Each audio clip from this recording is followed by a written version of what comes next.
The idea is you sacrifice to Kelly and you bring forth its opposite. Now, once I thought that I had come to understand the idea of sacrifice. I think I figured this out about 15 years ago, and it just blew me over when I figured it out, because it had always been viewed either as a kind of an epiphenomena or as something that's pathological. But it's not. It's the most remarkable, it's one of the most remarkable conceptual discoveries that the human race has ever made.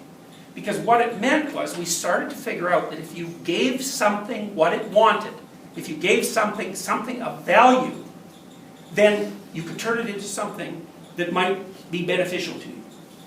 So it's the concomitant of delayed gratification. Because delayed gratification is a sacrifice. So you know the marshmallow experiment, right? Okay, so you get these little kids and you torture them. You say, like, hey, you like marshmallows? It's like, yeah, I know you do. Okay, so here's a bunch of them. Now, if you don't eat those marshmallows, you get to have more marshmallows. And so then you leave, and some of the kids eat the marshmallows, right? And you got to admit, those kids, there's something about them. They get the damn marshmallows. You know, and so if there was an earthquake, right then, those kids would have won. Okay, so that's something to think about, because delayed gratification is not always the right answer. The environment has to be stable enough so that the probability that you will get what you've delayed for is high. And so if you're living in sheer chaos, you're a fool to delayed gratification. It's like, eat the damn marshmallow now. So it's not like delayed gratification is the solution for everything. It's not. But sometimes it's the solution. So what do? You make a sacrifice now.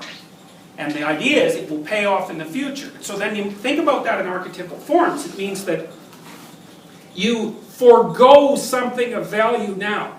It's a sacrifice. You let go of it. And the deal is, if you let go of it, better things will happen to you in the future. And, you know, no other animal has figured that out. Well, squirrels maybe, you know, because they store nuts, but I don't really believe that they...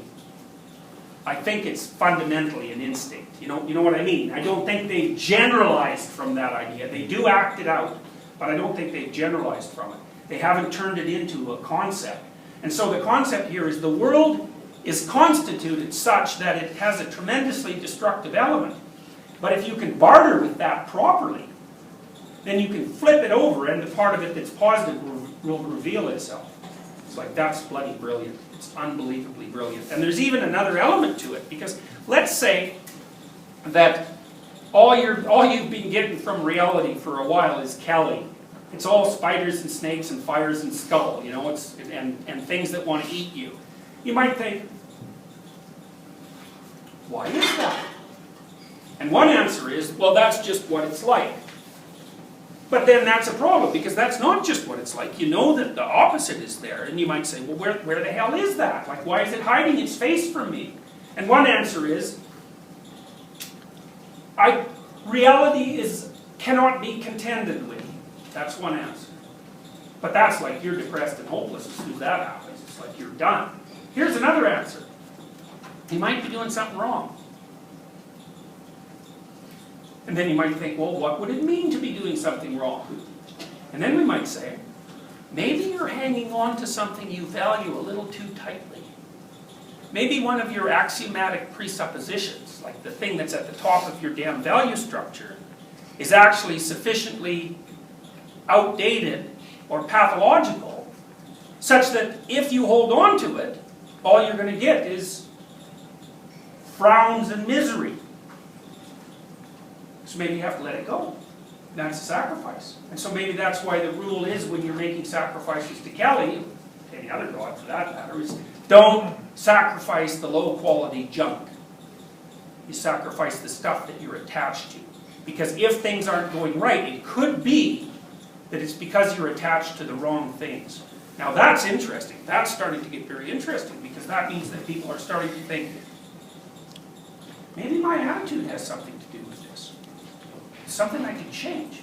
Like, maybe it's not just the factual nature of the external world. It's something I can contend with and dance with. And maybe if I readjusted my moral schema, the probability is kind of low that Kelly will be there all the time, and it'll be pretty high that her positive counterpart shows up. So then the question might be, how do we make the sacrifices that are necessary to organize our schema of interpretation and behavior such that when we implement it in the world, reality shines its positive face on us and not its negative face? And like, that's an incredibly complicated problem, right? I mean, that's a problem human beings have been trying to figure out, and animals for that matter, forever. You know, it wasn't until there were human beings that we started to get some conceptual representation of it. But then the other thing too is you guys are all doing that. You have a big bet going with nature. And the bet is, make some sacrifices right now. Or maybe your parents are making sacrifices on your behalf. And what's the bet? The bet is, it'll be worth it. But what does that mean? It means that if you make the proper sacrifices, you discipline yourself, you're not too dissolute with your resources, you pay attention, and you wait, your life will be better. Well, that's pretty cool, because it might be true. And if it's true, then none of this is an illusion or delusion. It's just low resolution, first pass representation. And that's smart. And so, you know, from a Piagetian perspective, well, what do you do before you understand something? You act it out. And so the people that are making sacrifices, they're acting out this idea. Do they know the idea? Depends on what you mean by know. No, they're acting it out. They're dramatically representing it. Is that knowledge? Well, it's a form of knowledge. You know, is it the kind of abstract knowledge that we're talking about right now? No. But it's the immediate precursor to that. You don't get from the phenomena to the articulation without running it through some bodily representations and some drama. And this is so damn complicated that, you know, you probably couldn't get to it till you had civilizations that were pretty damn good, and lots of people thinking about this all the time. You know, and so the person who came up with this, they would have experienced it as a religious revelation. It's like, well, what's the nature of reality? Poof, you get this image, you know, it's of this multi-armed goddess, and it's in flames, and it's in a web, and it's like terrifying you. It's terrifying you. You're gripped by it, and you make a representation. And part of the reason you worship it is because the bloody thing has got you in its grip. And no wonder, because there's an idea behind that that's so powerful that you should be gripped by it. You should be unable to forget it. Because it's an absolute, it's a stellar stroke of genius. It's a real revelation. And it sets the whole human race on the path to making the proper sacrifices so that the fire and the bugs and the insects and the snakes and the tigers stay the hell away. And a good thing. It's a good thing. And then maybe now and then, you know, the world's configured so that it's beneficial to us. I'm not sure if this is the greatest moment, but I asked a question before. I'm not sure if you got to it last class, but if you could just directly say what you think of as an archetype when you use the word.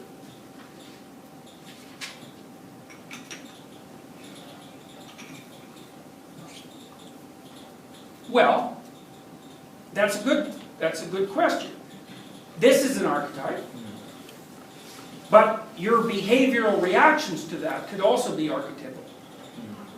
So I would say it's the expression of something that's at the foundation of knowledge. So it's like an innate axiom of representation and behavior. And it's archetypes that make us human rather than lions or ants. Okay. We have human archetypes. And those are the things that we can't dispense with. They're built into us. Yeah. Like, well, jealousy would be an archetype, for example. It's an archetypal pattern. Hunger, thirst, all of these things that are common to everyone. But there are more conceptual archetypes too, like these. You know, it's a fuzzy word, but it has to do with the element of ideation and action that are not merely culturally constructed, let's say. Is it something like, in the realm of genes, is it something like there has to be a substrate, but then it also has to be triggered or activated by something, or is it just kind of already preloaded? Well, that's a good question. That's a good question. I think I can answer that in some sense by analogy. children would not be able to learn language unless they had the archetype of language at hand. Right, does it have to be triggered?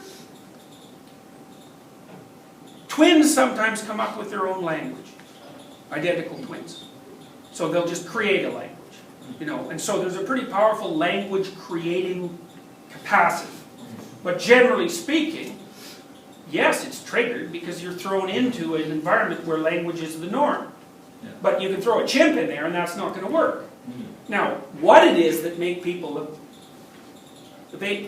able to generate language, that's complicated because partly it's you have the right mouth, you have the right tongue, you have the right throat, you know, and then you have the right brain, whatever the hell that means, and we don't exactly know what any of those things mean. So we use the word archetype to kind of cover our ignorance in some sense. Does the human psychological element of archetypes, in your view, change qualitatively when human beings start having widespread access to archetypal representations ad infinitum? Hopefully, because otherwise it wouldn't be any, there wouldn't be any utility in developing the representations. Yeah. I mean, so I think the question you're asking in some sense is representation useful? And the answer is, so far so good. You know, it's Not like, necessarily useful, but just that, like, the thing itself, once represented, does that representation now filter back in and then change the thing that it started out as? yes, I would say it does that in all sorts of ways. Okay. So for example, in some ways the dominance hierarchy is a way that animals organize themselves in an environment. But if they do that long enough, it becomes the environment, right? Because once the adaptation has been there for 100 million years, it's no longer an adaptation, it's part of the environment.